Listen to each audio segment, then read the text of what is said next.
Hey everyone, and welcome to The Year Was, the podcast all about today that gives you just enough information to effectively be that guy at the party, causing all your friends to question, hey, who invited you? Like, seriously, why are you here? I'm your host, Michael Bontalvo, and for the next few minutes we will swim through the river of time to try and find out what makes it a truly unique. In this episode, we examine the events that occurred March 9th. Do you know the story of the Amistad? They made a movie about it, but I actually haven't seen it yet. It's been on my list of films for years, but for one reason or another, I've never actually sat down to watch it. So when it popped up in my list of topics, I decided, as I often do, that it was time I learned about this particular event in history. Fair warning, though, most of this episode comes from History.com. The story begins, as all stories begin, in February of 1839. This was when Portuguese slave hunters went and abducted hundreds of Africans from what is now Sierra Leone and took them to Cuba to be sold as slaves. The thing was, the slave trade had been abolished by this time officially. The United States, Britain, and Spain had all abolished the importation of slaves, but it still managed to happen. So who was buying? Well, it was the same type of people that were buying before, rich plantation owners. 53 captives were sold and were then placed on the Amistad by Pedro Montes and Jose Rios to be taken to their plantation in Cuba. Of the 53, 49 were men, 4 were children, and 3 were girls. So now that they were on the boat and to another part of Cuba, against their will, one man knew he had to do something.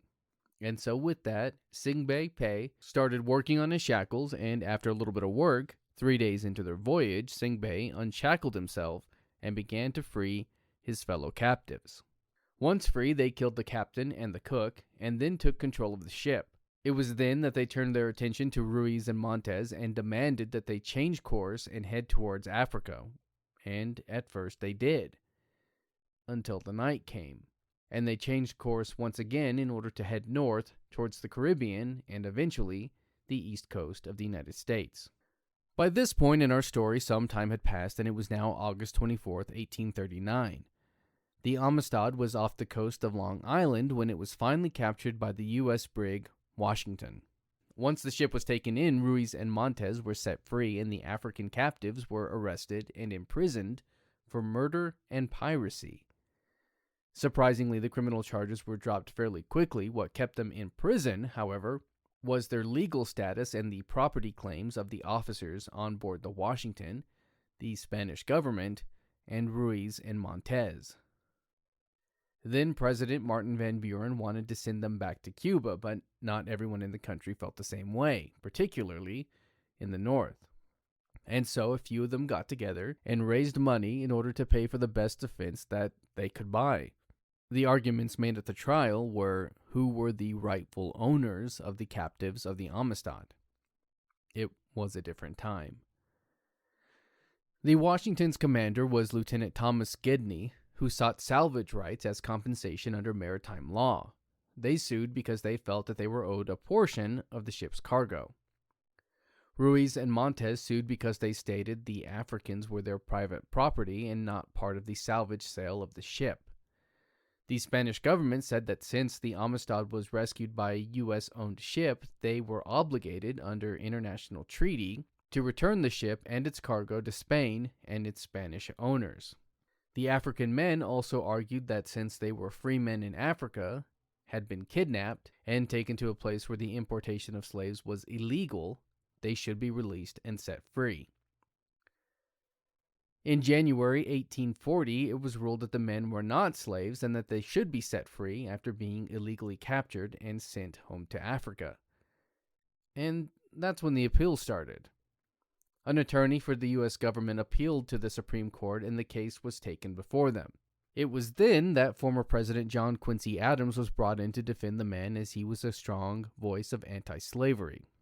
The debates began on the 24th of February, and Adams accused Van Buren of abusing the powers of the executive branch while defending the African men's right to freedom. Adams' main point in the case was the Declaration of Independence, saying, "The moment you come to the Declaration of Independence, that every man has a right to life and liberty, an inalienable right, this case is decided. I ask nothing more in behalf of these unfortunate men than this declaration." So what was the deal with Martin Van Buren, I hear you asking me?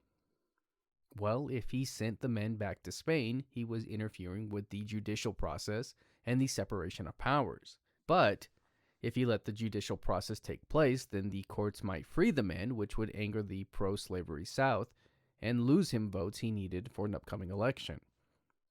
You have to remember that while the importation of slaves was illegal, it was not illegal to have slaves. And so Van Buren had to walk his political tightrope.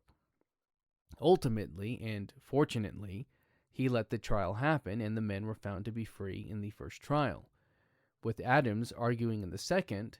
The year was 1841, and on this day, March 9th, after 2 years, the African men held captives as slaves aboard the Spanish ship the Amistad were deemed free in a 7-1 vote by the Supreme Court. In the trial, the Supreme Court understood that the United States had obligations to Spain under the treaty, but that it never could have intended to take away the equal rights of the Africans. They also rejected the idea that the U.S. brought forward, saying that the African men violated the laws of the prohibition of the slave trade. Amazingly, the argument was this: since they commanded a slave ship into U.S. waters, they violated these laws. The Supreme Court came back and said that they could not possibly intend to import themselves into the United States as slaves or for sale as slaves. So now that they were once again free, what happened? Well, they were free to return home, but were given no real means to do so. As in no ship, no tickets on a ship, no compensation for their time in prison, and no reparations. In November of 1841, abolitionists again raised money to send the men home, only this time they had fewer numbers to deal with. Only 35 of the original 53 had survived the whole ordeal. These survivors were put aboard a ship to be taken home.